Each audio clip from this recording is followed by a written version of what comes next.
El asma. El asma es una enfermedad del sistema respiratorio caracterizado por una inflamación crónica de la vía aérea, cuyas manifestaciones clínicas son heterogéneas y variables en el tiempo y sus consistentes en sibilancia, dificultad respiratoria, opresión torácica y tos. Su origen es complejo e involucra la inflamación, la obstrucción intermitente y la hiperreactividad, es decir, el incremento de la respuesta broncoconstrictora de las vías respiratorias. La presencia de edema y secreción de mucosidad contribuye tanto con la obstrucción como con el aumento de reactividad. Esta enfermedad puede tener un curso agudo, subagudo o crónico, dependiendo de la frecuencia, duración e intensidad de sus manifestaciones clínicas, las cuales se dan en respuesta a numerosos estímulos desencadenantes, tanto endógenos, es decir, internos a la persona, como exógenos del ambiente. Los mecanismos subyacentes incluyen al estímulo directo sobre la musculatura lisa del árbol bronquial y el estímulo directo para que las células propias secreten sustancias activas que producen una reacción inflamatoria y la broncoconstricción. Entre estos estímulos desencadenantes están la exposición a un medio ambiente inadecuado, frío, húmedo o con alérgenos, el ejercicio o esfuerzo y reacciones a alimentos u otras sustancias como consecuencia de un aumento de la permeabilidad intestinal. Las enfermedades víricas y bacterianas de la vía respiratoria alta y el estrés emocional pueden empeorar los síntomas, los cuales se dan con distinta frecuencia y intensidad, intercalándose en periodos asintomáticos donde la mayoría de los pacientes se sienten bien. Por el contrario, cuando los síntomas del asma se exacerban, se produce una crisis de asma. Puede ser una crisis respiratoria de corta duración o prolongarse con ataques asmáticos diarios que pueden persistir por varias semanas. En una crisis grave, las vías respiratorias pueden cerrarse, impidiendo que los pulmones realicen su función de intercambio gaseoso, es decir, de recibir oxígeno y expulsar el dióxido de carbono, al punto que los órganos vitales tampoco puedan funcionar. Estos síntomas se dan con distinta frecuencia e intensidad, intercalándose en periodos asintomáticos donde la mayoría de los pacientes se sienten bien. Por el contrario, cuando los síntomas del asma se exacerban, se produce una crisis de asma, que puede ser una crisis respiratoria de corta duración o prolongarse con ataques diarios que pueden persistir por varias semanas. En una crisis grave, las vías respiratorias pueden cerrarse, impidiendo que los pulmones realicen su función de intercambio gaseoso y en esos casos las crisis asmáticas pueden provocar hasta la muerte. En su patogenia, la patogenia del asma es compleja, ya que incluye 3 componentes fundamentales: la inflamación de la vía aérea, la obstrucción intermitente del flujo aéreo, la hiperreactividad bronquial y la inflamación de la vía aérea.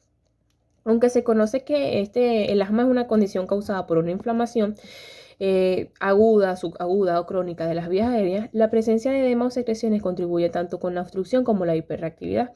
Muchas células inflamatorias están implicadas en esta, como los mastocitos, los eosinófilos, las células epiteliales, los macrófagos y los linfocitos T activados.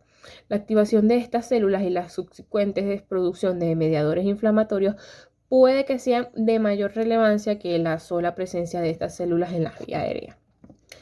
Tenemos la inmunidad celular, que estudios iniciales en pacientes que fallecían de estatus asmático reveló una marcada inflamación del árbol bronquial con estudios histológicos de las vías afectadas. Estos confirman que la presencia de células inflamatorias es de larga data. El uso de lavado bronquioalveolar ha demostrado que los mastocitos juegan un importante papel como mediadores de la respuesta inmediata de alérgenos, la inflamación de las vías aéreas y la hiperreactividad inducida por el esfuerzo y el relacionado con alimentos.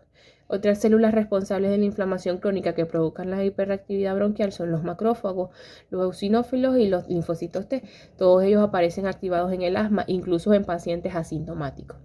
Una línea de linfocitos T de las células Th2 están programadas para producir ciertas citosquinas que conducen a la característica de inflamación, y la eosinofílica, que esta programación comprende a células presentadoras de antígenos, tales como las células dendríticas en el epitelio de las vías aéreas. Otros mediadores de la inflamación producen reacciones tales como congestión vascular, edema, aumento de la producción de moco, entre otros. sobre el epitelio bronquial. Entonces se demuestra una expresión aumentada del complejo mayor de histocompatibilidad tipo 2 y otras células infiltrantes como los monocitos. La severidad de la clínica del asma tiene una cercana correlación con la severidad de la respuesta inflamatoria, lo que sugiere una complicada interacción entre células y los mediadores que generan como la obstrucción intermitente al flujo aéreo. Esta se produce por varios factores: broncoconstricción aguda, edema de la vía aérea, formación de tapones mucosos crónicos y remodelamiento de la vía aérea. La broncoconstricción se produce por la liberación de mediadores dependientes de la inmunoglobulina E al exponerse a un alérgeno aéreo y es el primer componente de la respuesta asmática temprana.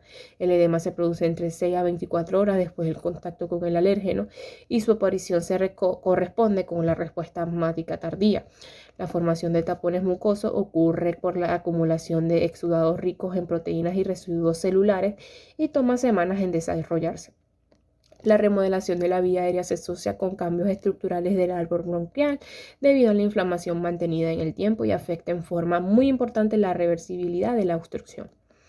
Macroscópicamente, los pulmones se ven distendidos debido a una sobreinflación y pueden aparecer en zonas con atelectasia, y su hallazgo más notorio es la oclusión de los bronquios y bronquiolos por gruesos tapones de moco.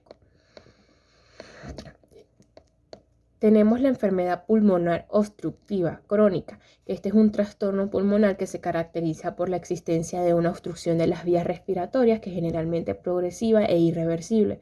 Se encuentra una mayor incidencia en personas expuestas al humo de tabaco y de leña o carbón. Estos producen síntomas principales: la disminución de la capacidad respiratoria, que avanza lentamente con el paso de los años y ocasiona un deterioro considerable en la calidad de vida de las personas afectadas, pudiendo ocasionar una muerte prematura. Tenemos en los principales tipos de POC, todos se producen por distintos fenómenos patológicos en 5 puntos anatómicos, resultando en varias manifestaciones clínicas. Tenemos la bronquitis crónica, que es la inflamación crónica de vía aérea que conduce a hipersecreción mucosa con tos productiva crónica. Bronquiolitis obstructiva, que es la inflamación de vías aéreas y pequeñas que provocan fibrosis y remodelado conduciendo a obstrucción de vía aérea. El enfisema, que debido a destrucción proteolítica con remodelado de bronquiolos y alveolos. La enfermedad vascular pulmonar y copulmonales, esto por destrucción del lecho capilar pulmonar causando hipertensión arterial pulmonar e insuficiencia cardíaca derecha. Esta patología se conoce como cor pulmonales.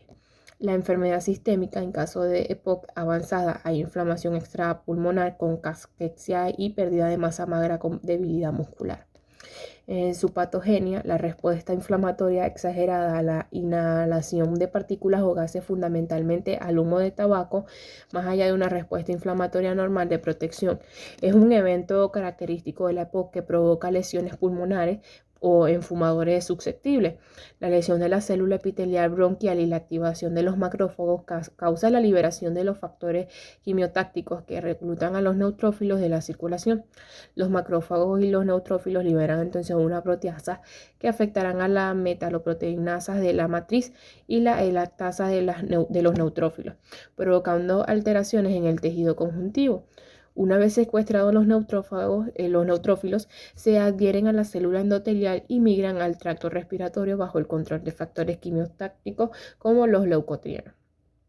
Asimismo, los linfocitos T juegan un papel en la cascada inflamatoria. Se ha señalado que la presencia de linfocitos T podría diferenciar entre los fumadores que desarrollan EPOC y aquellos que no lo desarrollan, basado en la relación entre el número de células T, la cantidad de destrucción alveolar y la intensidad de obstrucción al flujo aéreo. Una de las causas que se han descrito para explicar la respuesta inflamatoria amplificada en la EPOC es la colonización de la vía aérea por patógenos bacterianos o víricos. Esto es posible también que el humo de tabaco dañe las células epitelial bronquiales, generando nuevos autoantígenos que estimulan respuestas inflamatorias, llegando a postular que la EPOC fuera una enfermedad autoinmune. La proteólisis, la fibrosis y el remodelado de las vías aéreas pequeñas son las características prominentes de la patología del enfisema. Y la célula endotelial vascular, los neumocitos y los mastocitos pueden contribuir también en la patogenia